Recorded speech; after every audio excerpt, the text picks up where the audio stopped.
My name is Anneka Manning. I have spent over 27 years in the food print media industry across magazines, books, newspapers, anything that was kind of to do with print. And I found myself in a situation about 5 years ago that I was retrenched from my latest job and could really see how the digital age was being, I suppose, really affecting what the digital world was doing and to the publishing industry. And I had a choice of either going back into the publishing industry or following a dream that I had had with setting up my own business, and which was the path that I ended up taking, and that dream ended up being Bake Club. So Bake Club is a baking school.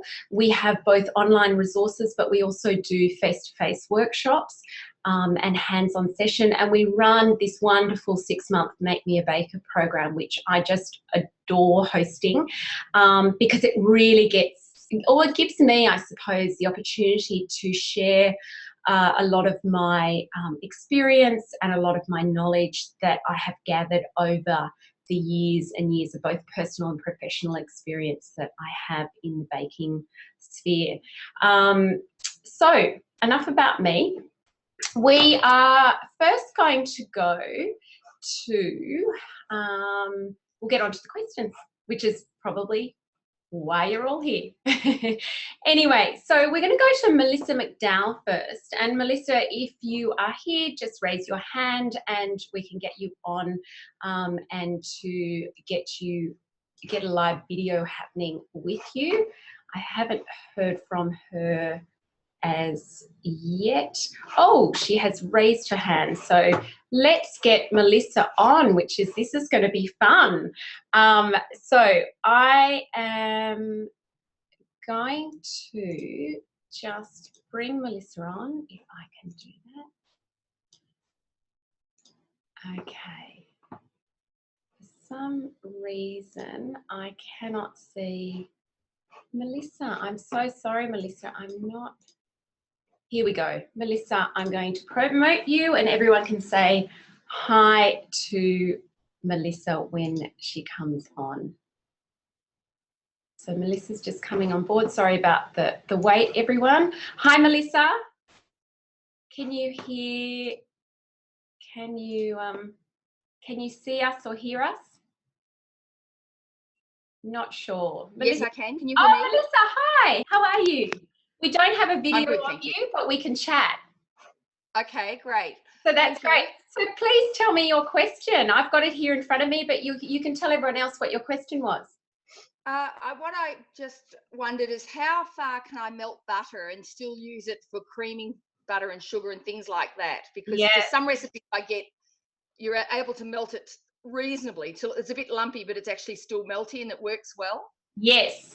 Yeah. And this is a really good question, and I have to say it's one of the most common questions that I get asked in my classes, and particularly when we're doing cake classes or we do a module in Make Me a Baker, which is all about creaming. So the consistency of the butter is so important because butter is one of those wonderful ingredients that can actually, be completely, its characteristics are completely different depending on the state that it's in. So whether it's melted, whether it's at room temperature, or whether it is actually chilled. So when you're creaming butter and wanting it to be at room temperature, the most important thing is that you can press your finger quite easily into it. And that's a really good indication that it is soft enough to cream. If you can't do that, there's a number of ways to get it back to what we call room temperature or softened butter. That's just standard at room temperature. Often I will take my butter out of the fridge maybe the night before. Sometimes an hour is long enough depending on the actual the actual temperature of your room. But if you forget, like I do many a time, and I know a lot of my students do, the best way to bring it quick room temperature is to use a box grater and use the really coarse side of the grater and just grate your butter. And because it's then cut into very small chunks and it's got such a great surface area, it'll come back to room temperature really, really quickly. So that's that's the first thing. The other thing is to cut it into very small cubes. That also works really well. The other thing to do is to actually put it in your mix master with a beater attachment and just give it a beat for a minute or two to soften it up. What I don't recommend is putting it, what you were sort of talking about, and melting it and putting it actually into the microwave to melt, because what the microwave does is that it melts unevenly and it melts from the inside out. So quite often what you'll find is that the center of the butter has started to melt and the outside is actually still quite chilled, and you get this terrible inconsistency across the butter, which not only makes it hard to cream, but the properties of the butter is very different, because you'll have parts of it which is chilled, parts of it that's at room temperature, and parts that are melted. And those different states of butter will actually react and act in different ways in your baking. So if you've melted the butter, or you've actually heated it enough that it started melting, you've gone too far if you need to use it for the creaming method, and mainly because you can't beat air into melted butter. It changes the consistency of it, it changes the property and the ability to hold air, and therefore your cake will actually end up being quite heavy. So that's, you want to go, you know, you want to soften it enough so you can press your finger into it, but you don't want to go so far that you start melting it. Does that help? Okay. Yes, thank you. Fantastic. Any other questions around that particular question at all? Oh, I think she's gone. Have you gone, Melissa? Oh, no, I'm still here. I don't have any more questions about. I thought you were asking the audience. Oh, no, just you. Just while I've got you on the line, I just thought you may have another sort of side question about butter. Well, it's not actually about butter, but if you make cookie dough and you don't want to cook all the cookies at the one time, it's reasonably firm dough, can you freeze every cookie dough, or is it only some? Most cookie doughs you can. Yeah, most cookie doughs you can, and they're pretty sturdy, and up to 3 months. And you put them in a snap lock bag or an airtight container, or if they're a cookie that you roll into a roll and then you slice it to bake it, then put it into a roll before you actually freeze it. But most cookie doughs are very sturdy. The only ones that, you know, don't freeze really well are those that with high water content, which is very rare with a cookie dough. So generally cookie doughs will freeze really well. Thank you. Fantastic. Thank you. Thank you, Melissa. We'll chat to you soon. Great. Thanks, Anneka. Okay. Bye-bye. Bye. Okay. So now we're going to move on to a question from who are we going to next? We are going to Brooke Law. Brooke, have we got you on the line? I haven't seen you say hi in the chat box, but if you're there and you would like to come onto the video, just pop your hand up and I will pull you on, put you up on the screen, I should say. Otherwise, if Brooke is not there, we can just answer her question and she can come back to the video in a little while. So Brooke has asked, how do I avoid my sponge cakes flaking around the edges? Is it how I line the tins? Now, Brooke, the main thing with sponges and the flakiness that you get around the edges is to do with how you have prepared the tin. And that flakiness quite often is when you've greased the tin really, really well, usually excessively, so it's got extra butter or extra oil on the outside of the tin, and then you've dusted it with flour. So that flour has stuck to the butter or oil that you have used, and the oil and butter has really absorbed it, which means that you're creating this coating between your tin and your cake, but quite a thick, almost unnecessary coating. And when that bakes, it then ends up being sort of this flaky layer around the outside of your sponge. So it's good, it's really good to grease and lightly dust your tins before you cook your sponges, but ease off a little bit on the butter or oil itself so that you're not creating a very thick coat of floury butter around the outside. The other thing that I really recommend with lining sponge tins is actually always line the base with some baking paper. The sides is optional. I actually make sponges with and without baking paper around the sides, but I definitely always recommend the base because it just means they turn out so much more easily, and you're not sort of, suppose, you know, hoping they're going to turn out. You'll know that they will turn out each time. So always line the base of your tin. Okay, we're going to move now on to Susie Bell's question.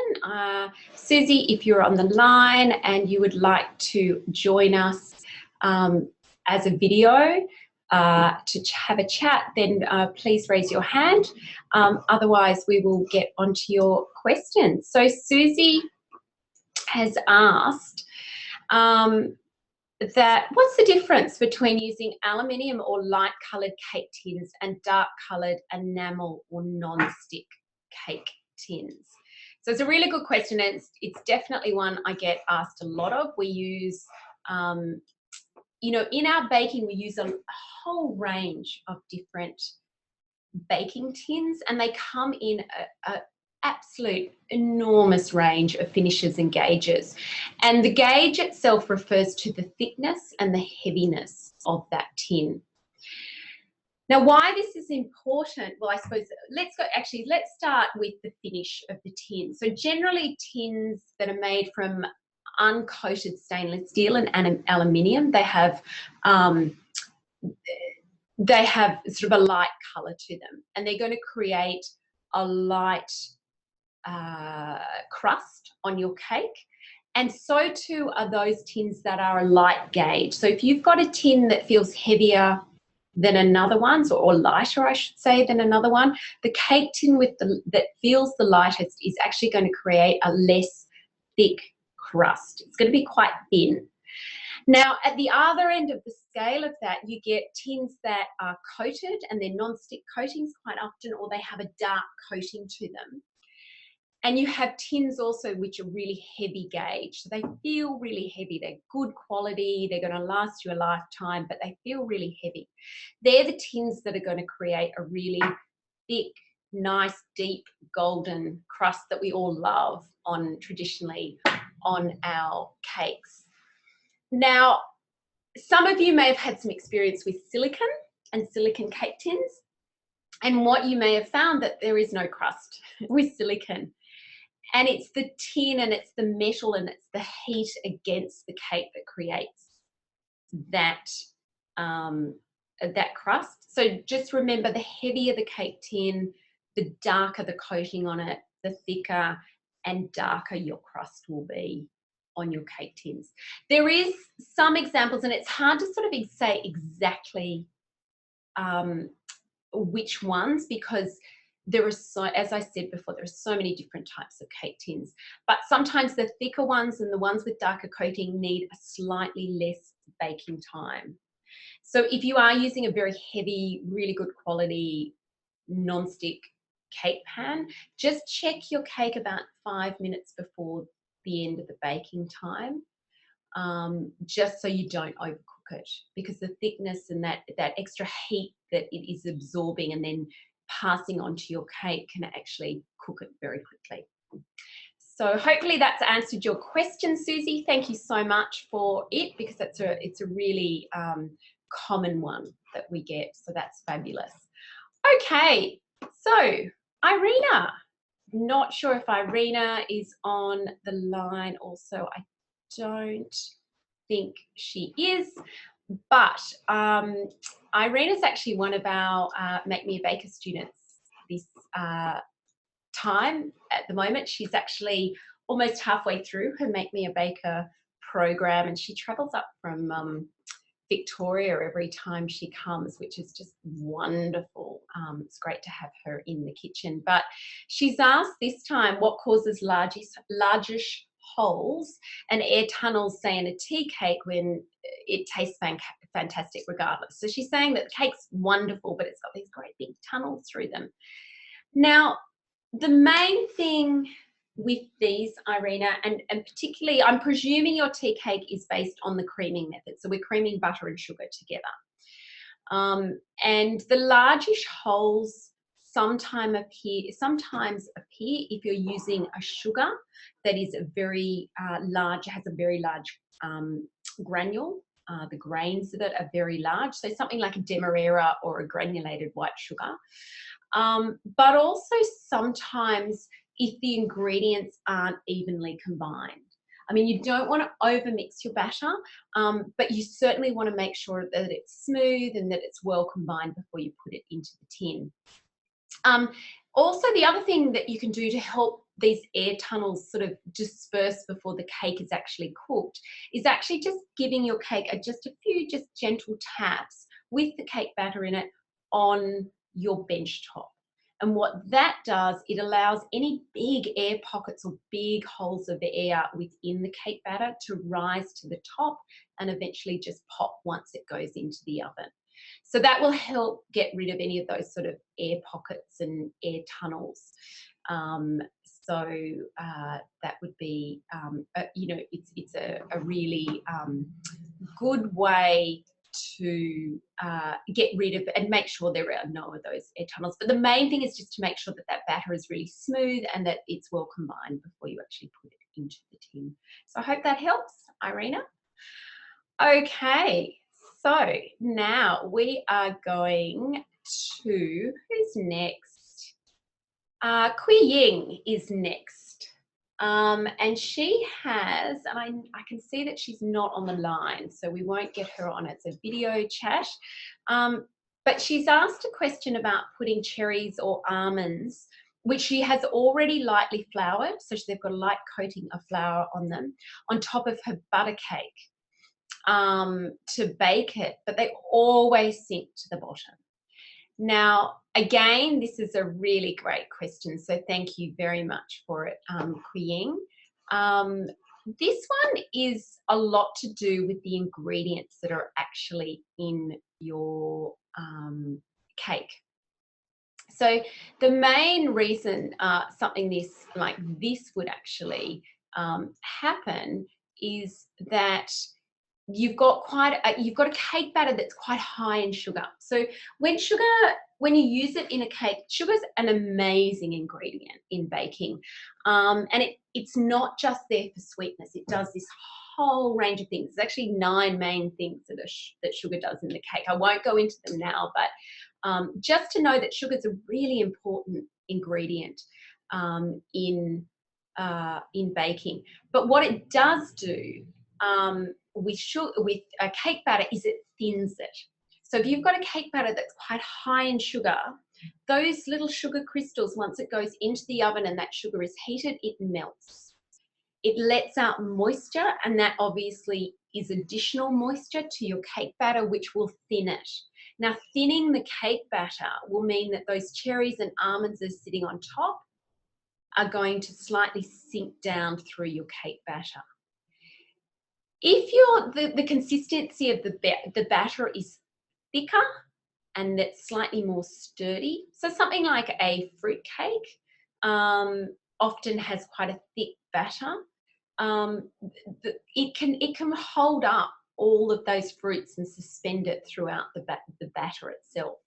But if you've got quite a thin batter, something like a sponge cake, which is relatively thin in consistency, it won't be able to hold up other items like cherries and almonds sitting on top. So the main thing is that the cake that you're using is suitable to actually hold them. And if it's not, what I would say is don't mess around with the recipe itself, but just find another recipe that will hold them. And recipes that are great for these sort of things are usually pound cakes, which tend to have quite a thick consistency batter, and they will hold that really well. Some butter cakes do as well. So it just might be your butter cake, Kui Ying, which has quite a thin consistency, but also it could possibly be, what I'm guessing is that it could well be very high in sugar as well. So I hope that helps. The coating of the almonds and the cherries with flowers also will definitely help. So what you're doing there is actually really good. So thank you for that. Before we move on to our next question, you may have noticed that we're doing all the cake ones first. So I just thought it was a nice little progression for you to kind of see that journey of, you know, if I'm making a cake, all of these things that you need to be considerate of. But if you do have other questions, or if you'd like to ask other questions, please do so. Just throw them in the Q&A box or even in the chat panel, and I will answer them as we go through as well. Okay, we are up to Barbara Hanside's question. I really like this question that she gave us. It was really lovely, actually. She says, I often wonder why vanilla essence is always an ingredient in other flavoured cakes like orange, chocolate, spice, etc. And I get you, Barbara. It's like, why flavour it with orange if you then need to flavour it with vanilla?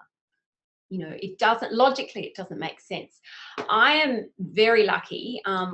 We have a great friendship with the team at Queen Fine Foods, who produce the most divine vanilla. It's an Australian-based company, but they produce fabulous, fabulous vanilla. And I got in contact with Renee McDonald, who's the brand manager there, who I talk to very regularly through our partnership with them. And I was like, I'm going to throw this one over to you, Renee, because obviously I've got my ideas on why I use vanilla in this, but it was really interesting what Renee came back to me with, because it kind of reinforced why I use vanilla in my baking, and it's basically to heighten the flavours of other ingredients. So we've actually got Renee on the line today. I'm not going to throw over to her on video, but I am going to read you what she actually sent me, because I think it's, I wouldn't do it justice trying to just ad-lib it, I suppose. But she says, like all cooking and baking, in all cooking, in baking, the most pleasing dishes are ones where the flavours are balanced. Yeah, we wouldn't disagree with that. Not too sweet, not too acidic, bitter, or overly earthy. This is where vanilla comes in. It's the salt and pepper of the baking world. So I love that analogy, that thinking of vanilla as your pepper and salt. So hopefully you can all take that away with you. With its warm, woody, sweet and chocolatey, almost raisin-like notes, it's a good quality vanilla extract essence, serves to enhance the other flavours in the dish. So exactly what I said, that it's there to enhance the other flavours.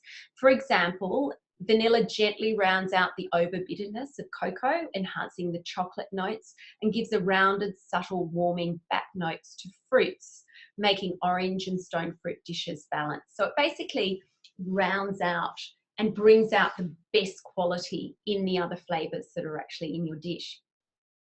It allows their fresh, zesty fruit flavours, so we're talking about fruits now, to shine without that sensation of something missing from the recipe, which is, it gives you a sense of fullness and balance to your baking, which I love. As a general rule, a good dash of vanilla extract pairs in perfect harmony with things like cinnamon, maple, ginger, honey, chocolate, mango, apricot, fig, rhubarb and coconut.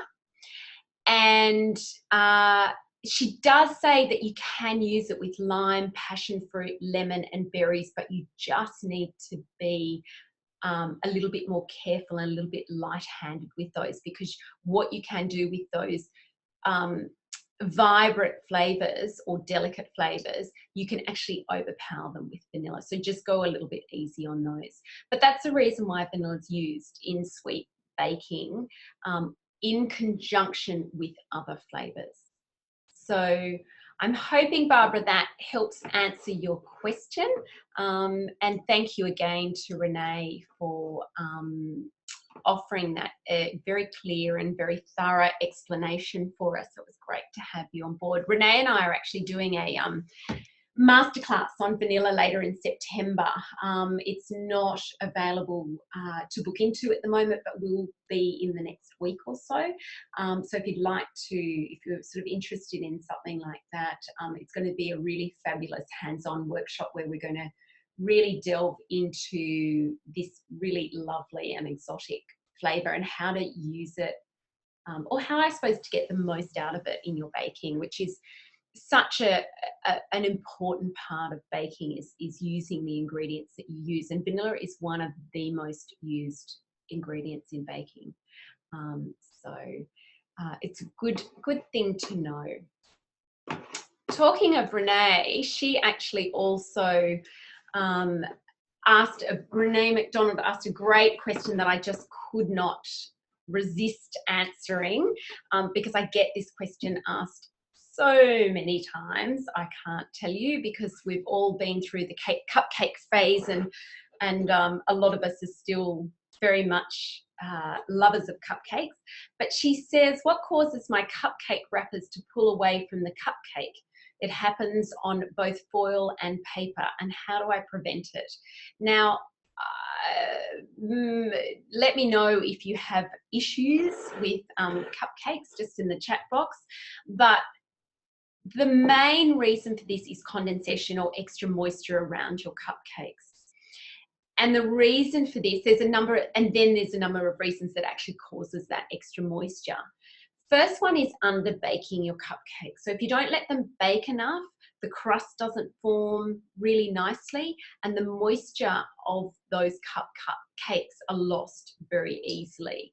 So if you've got a lot of moisture sort of held within your cupcake still and it's not baked off, that can cause the papers to come off your cupcakes themselves.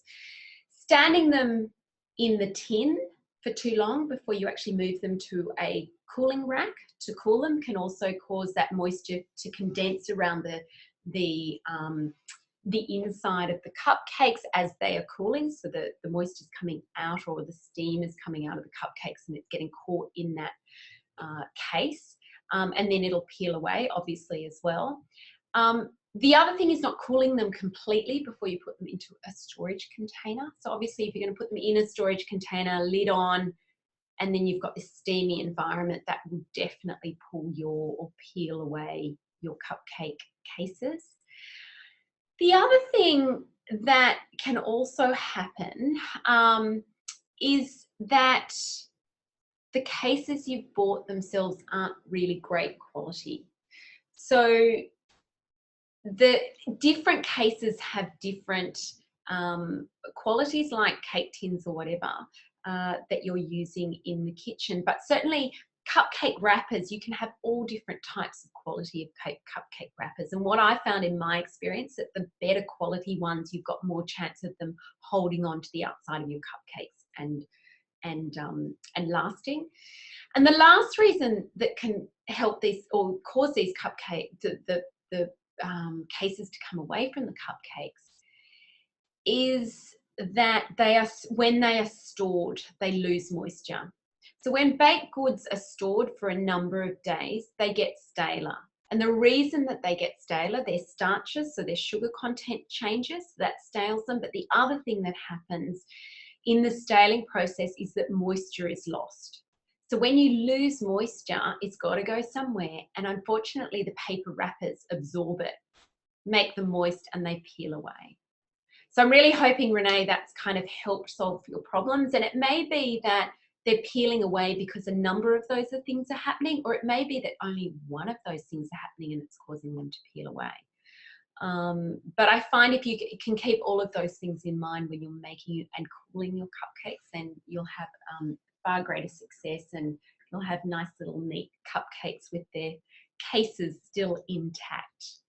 Anyway, so hopefully that's helped. Oh yes, Renee said, thank you. It might be a combination of all those factors. So no doubt Renee will let me know how she goes next time she is baking cupcakes. So thank you, Renee, for that question. Okay, where are we going now? I think we might go a little bit towards we might see if Tess Hackett, is Tess on the line? I'm just checking if she is on the line. No, she's not, but great question. So I would like to answer her question. Tess asks, I'd like to know if there's any set internal temperature to be able to check whether a cake or loaf of bread is properly cooked. So internal temperatures, yes, you can check the internal temperature of a cake or a bread. The problem with checking the internal temperature is that because all baked products are made from different ingredients in different proportions and in different combinations, the internal temperature where that bread or that cake is fully cooked or set can vary. So let's start with the other ways or the other methods of checking whether that bread or cake is cooked first. So let's start with cakes.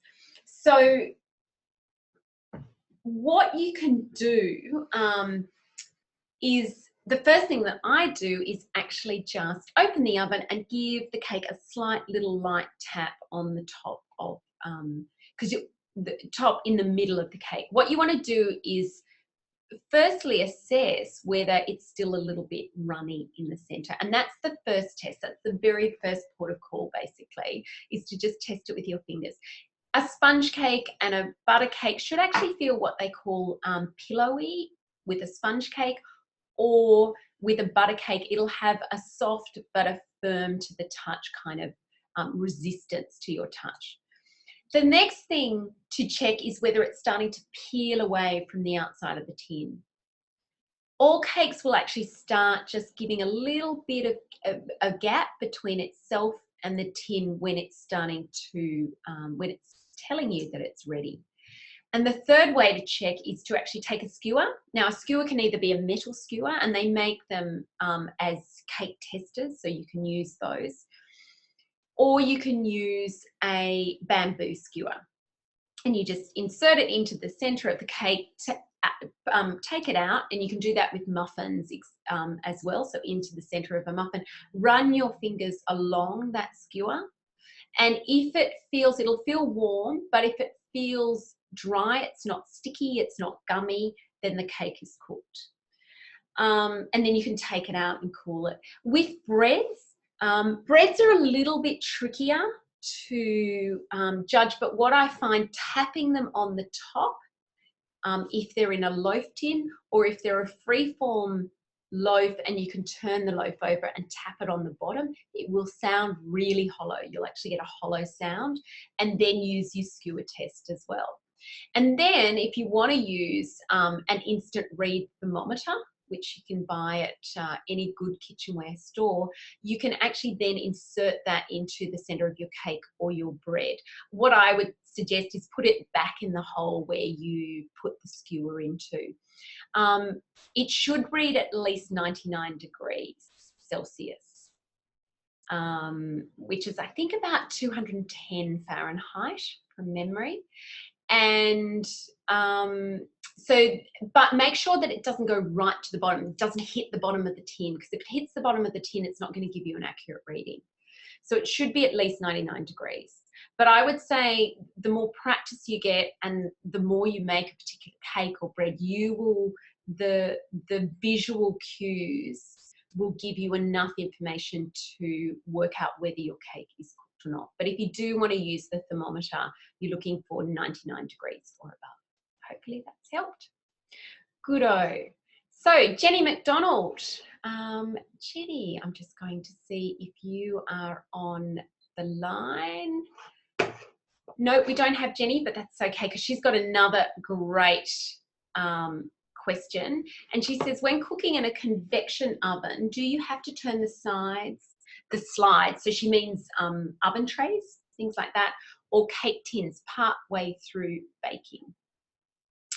And yes, I always recommend that if you're using a convection oven, which a convection, what I mean by convection or a conventional oven, is that you've got the element at the top of the oven is turned on, the element at the bottom of the oven is turned on, and there is no fan. So it's not fan forced and it's not a fan assisted. So when you're using a fan forced oven, there's actually a fan at the back of your oven, which you'll be able to see, but around that fan, there is actually an element. So when you're using fan forced, that element is turned on plus the fan, but the top and the bottom elements are not turned on. Fan assisted is almost a combination of the two. So it's top and bottom element turned on, and then the fan on at the back of the oven is turned on, but not the element. So that's the three main different types of oven settings. So when you're using just a conventional setting, what you want to do is actually turn it and turn your cake tin to get an even heat. And this is particularly important if you've got things on two levels. So if you've got two trays of biscuits, or if you've got two cake tins on two different levels, really important to switch them one for the other. Because if you don't, the top one will be more cooked on the top, the bottom one will be more cooked on the bottom. So just switching it. It's always a good idea to actually turn them or rotate them slightly too, because that also gets you around any hot spots that you may have in your oven as well. So doing that really helps. Fan forced is not so necessary, mainly because you've got that fan and the heat coming from the back of the oven instead of the top or the bottom. Fan assisted, again, I do recommend to switch them, mainly because you've got the element at the top, element at the bottom. So I'm hoping that has helped you, Jenny. Okay, so we're now going to Jan Williams, and I know Jan is on the line. So Jan, if you would like, no pressure at all, but if you would like to come on as a, oh, she's put her hand up and said, yes, please. So I'm going to bring Jan on so you can all meet Jan. She is just joining us now, and hopefully you'll see her soon. I'm just going to, hi Jan, how are you? I'm well, thanks. Good, nice to see you. Nice to have you on the line. So you can probably see the Space Cadet thing, so I don't, so I don't disturb the rest of the family. We can't see you, and I don't know whether anyone else can see you, but it may be your connection. So okay, all right. We can certainly hear you, which is lovely.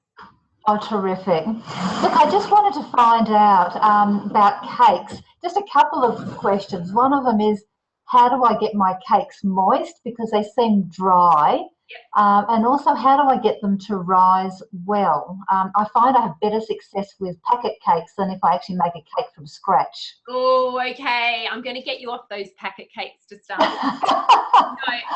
really good question.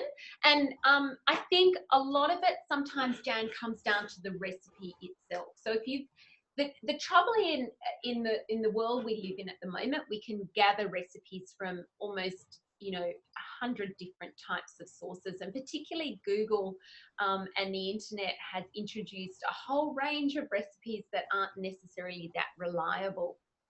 So the first thing I would say is starting with a really good recipe is a really good place to start. And what I want to talk to you about is actually what causes a cake to have lightness and be moist as well. So then we can work back from there. So if it's a butter cake type of recipe that... Yes, it's often the butter cakes. Yeah, so and so you're using that creaming the butter and sugar type of... Yes, that method. And so so having your butter at room temperature, as I mentioned earlier, really important, but also creaming your butter and sugar for long enough too, because this is one place where people really don't have not necessarily don't have the patience, but they don't realize they have to actually cream their butter and sugar for quite a lengthy period of time. Mm-hmm. How I explain or how I show my students in the class is actually your butter will be quite a rich mid-yellow color when you start creaming. When you finish, when it's ready to start adding the eggs to your mixture, it should actually be incredibly pale, almost a creamy white. So you have to beat it for long enough, and usually that sometimes is 5 or 7 minutes, that the butter has changed not only consistency but colour quite considerably. And it's got lighter, I mean, it depends on how much sugar you're creaming with it, but generally it should be lighter in colour, but also very light and fluffy once you've finished with it. So that helps, and that helps start getting that process of getting the air into the cake itself. Okay. The other thing is having the right amount of leavening agent, such as baking powder or bicarb, in your cake.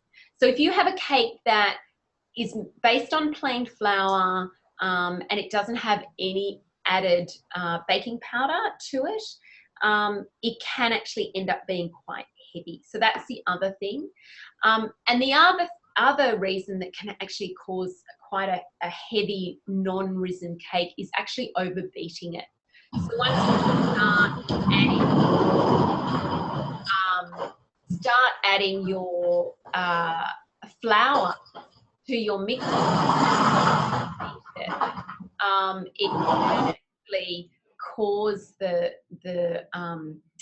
cake to be quite heavy. I've just put Jan on mute just for a minute, just while I finish explaining this. Just there was a bit of scratchiness happening in the background, but I'll bring you back in a minute, Jan. So the other thing is moist cakes.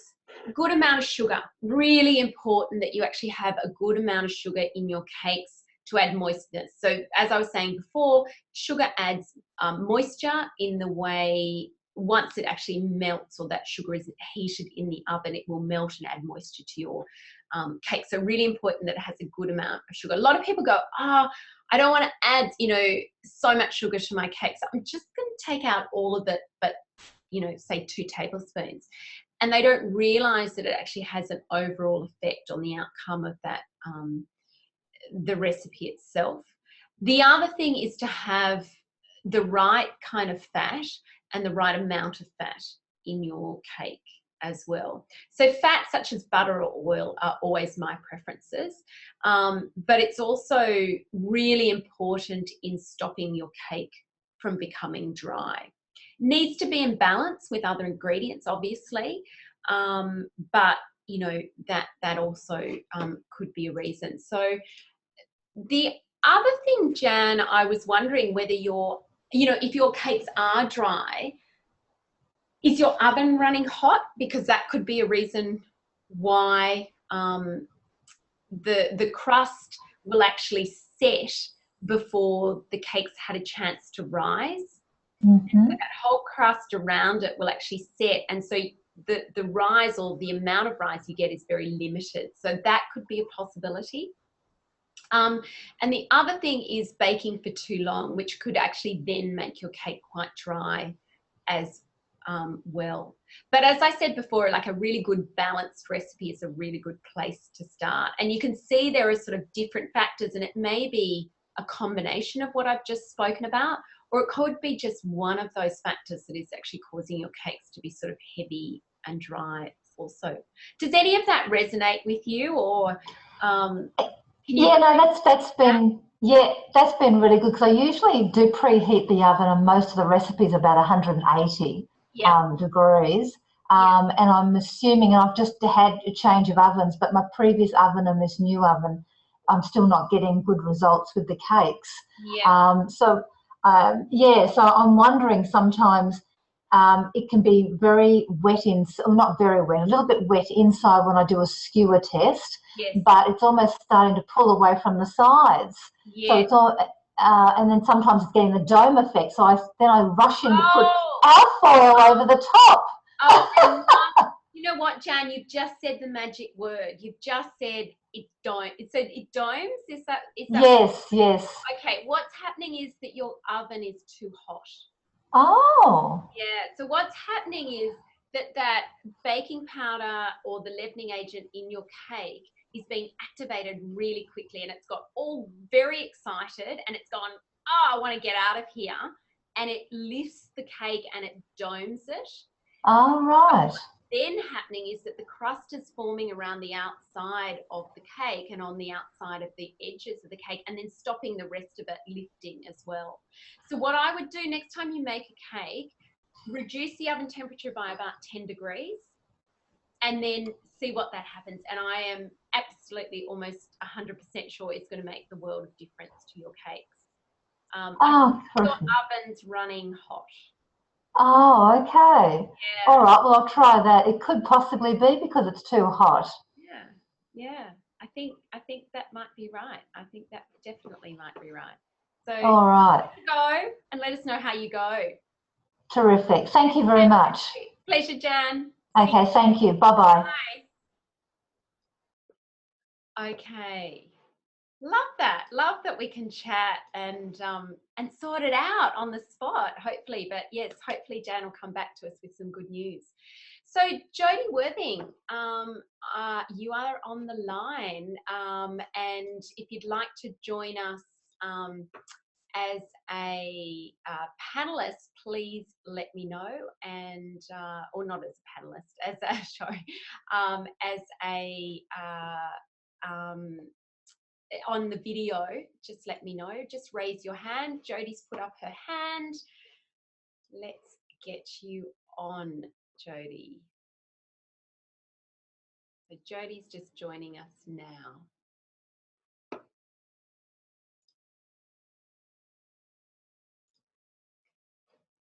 Hi, Jodie. Oh, hold on. Hi, Jodie. Are you there? Hi, how are you? Yep. Yeah, good. How are you? I'm great, thanks. How's your afternoon been? Wet.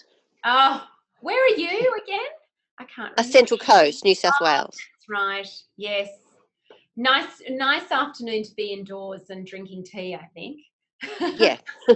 Now, tell everyone what you were asking. I'd like to know why my pavlova always goes a little brown, like not black, or just a touch brown when in the pictures they always look nice and white.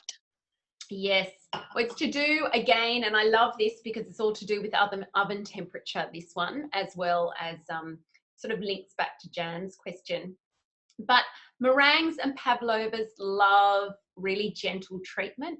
They like to be in a low, slow oven. And what you're doing with meringue and pavlova is you're actually drying it out. You're actually not baking it at all. You're just pulling all the moisture out of it. So if you've got an oven that is running warm, or you're using an oven on a fan force setting, it is more than likely that it's going to get a little brown tinge to it. So what I usually with pavlovas and meringues, I recommend a temperature of about 120 that you then reduce to about either 100 or 90 degrees centigrade for the. Okay. So once you put it in the oven, tell me what temperature you're baking it at the moment. More than that. I think it's about 130 maybe. Yeah.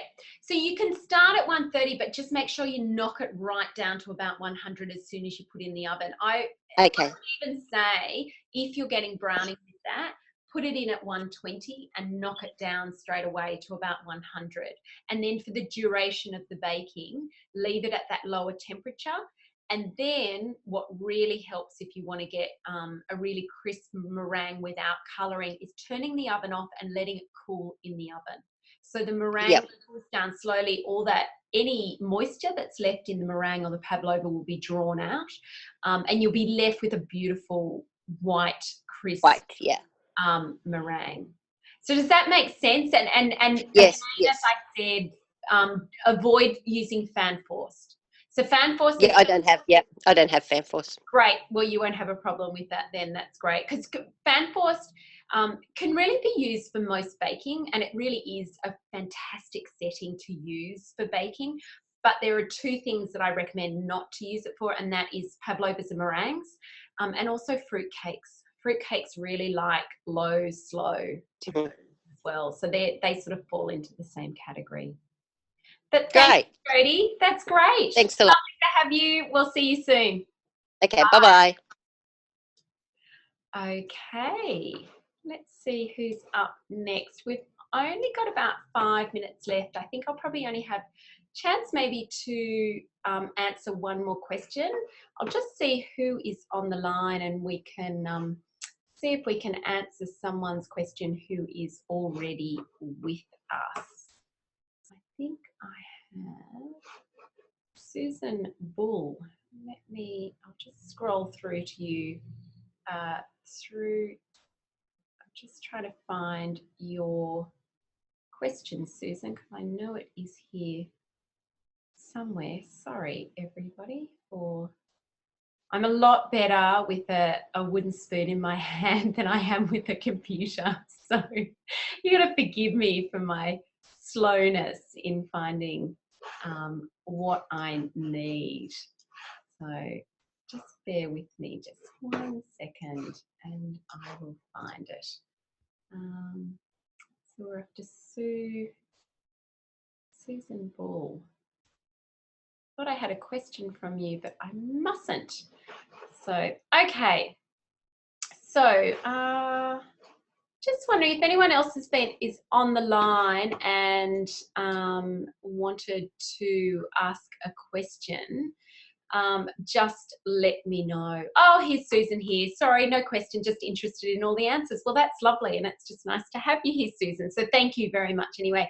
But if there's anyone on the line that I haven't answered your question that you pre-registered, just pop your hand up now and I will pull you, or you can just type it into the chat box and I will answer it for you. Renee McDonald has said so many recipes don't state how long to cream for. That's a great point. We find lots of our online community are automatically reducing the sugar in their cake recipes. Yes, it's a big thing at the moment. Lots and lots of people are taking all that sugar out and not realizing the other effects that it has. So yeah, thanks for that, Renee. Okay, so nobody on the line has asked a question. We've got so many other questions. So I'm just going to do one other question. I'm actually going to do we've had lots and lots of cake. It's almost been the cake Q&A today. I'm going to answer a question from Carol Abnett. And she asked, when I bake with yeast, it's a strong yeast taste. What can I do to minimize this? Now, I have been spending the last month or so writing the definitive guide to sourdough baking for my SBS column that I write regularly or monthly actually for Bake Proof for SBS Food. And so I am in the world of yeast at the moment. But this is a really, really good question. And it is something that trips people up a lot because they go, I make my own homemade bread, but it tastes yeasty and I don't like it. And what am I doing about that?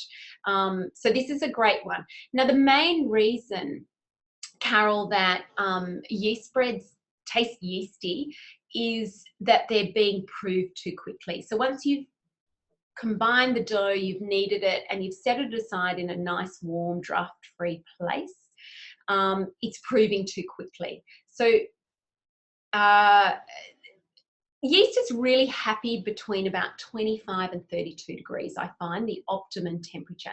Anything above that temperature, it will actually prove really quickly. The yeast will actually overactivate. And it will give your resulting bread, a really yeasty flavour.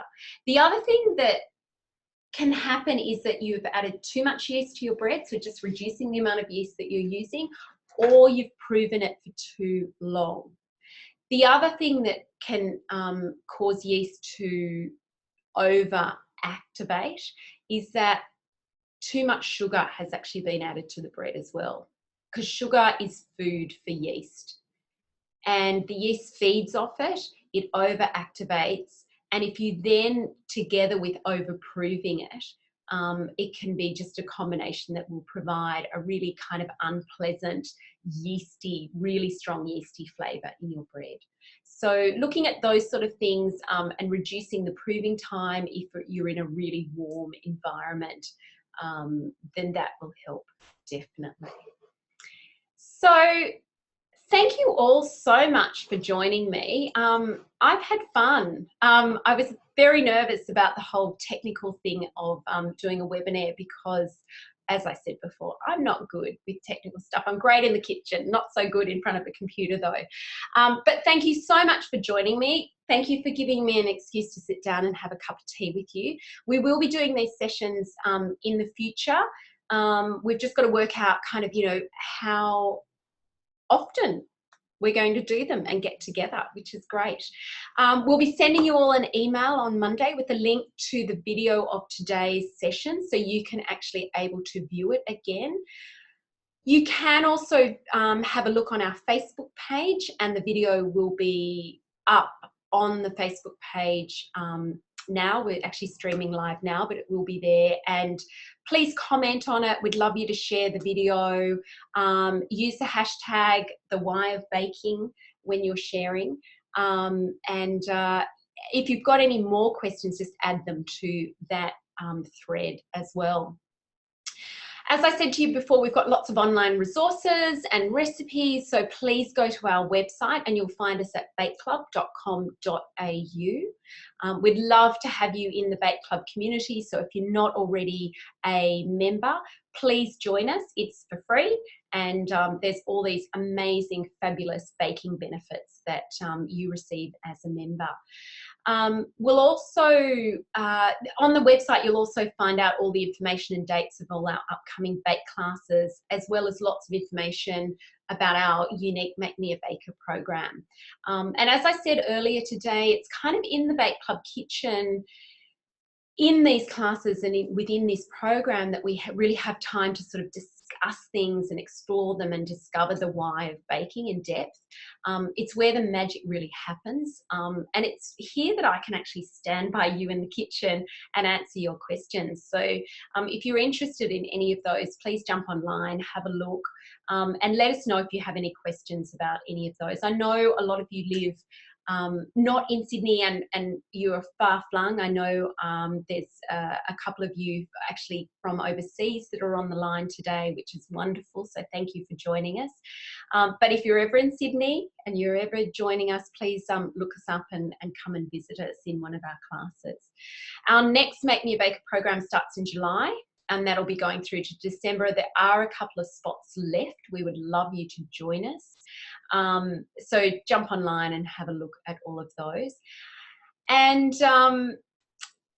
for all of you who can't get to Sydney, you can grab also online a copy of my latest book called Bake Class, which is literally a baking lesson or a baking program or a baking course in a book. So you can take me into your kitchen, have you beside me, and learn as we go. So thank you all so much.